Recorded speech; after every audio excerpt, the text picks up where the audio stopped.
هذه مدينة تعيش على حافة البحر والسر، تنام على صخور عتيقة وتستيقظ على همس الموج. بين أزقتها الضيقة تختبئ حكايات لم يكتبها المؤرخون.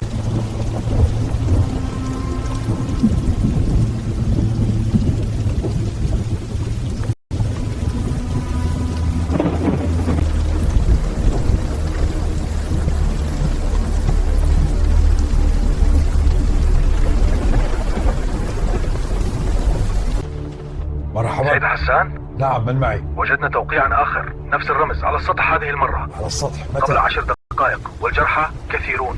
إبليس يعود إذن.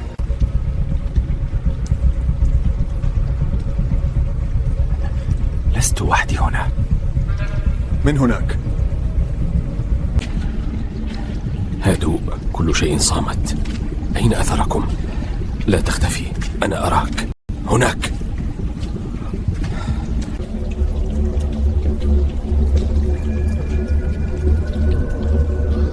أعلم أنك تسمعني.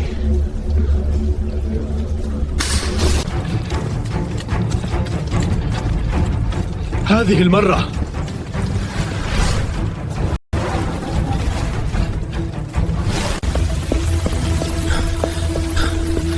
لن تفلت مني. هذه المرة كلما اقتربت يتلاشى.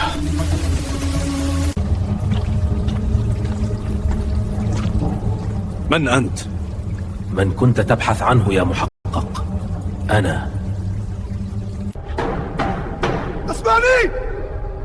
لن تهرب هذه المرة. تملك يا إبليس.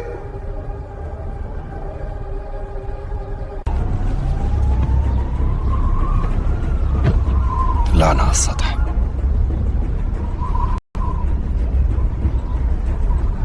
أن كنت أظن أن إبليس يختبئ في الظلال، لكن يبدو أنه اختار قلب المدينة. قلت لي إنه لا يختفي، يتغير فقط. أجل، والآن حان وقت أن نتغير نحن أيضا.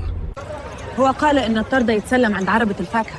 صاحب العربة واضح أنه عارف شيء. شوف عيونه. ايش تخدمكم يا أستاذي؟ برتقالة لو سمحت. الحساب عندك. على البركة.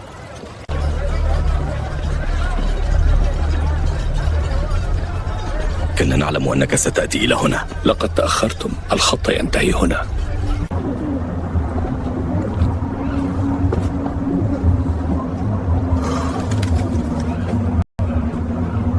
فوق السطح.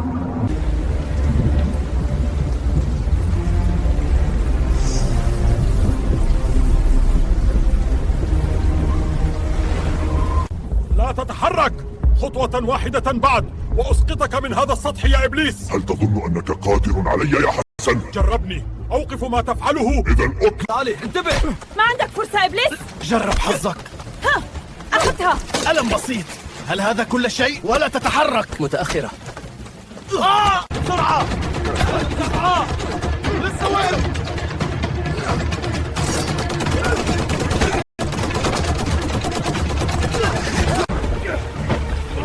انتهى الأمر يا إبليس. لن تهرب هذه المرة. لن تسجن النار يا حسن، ستحترق معك. جربني.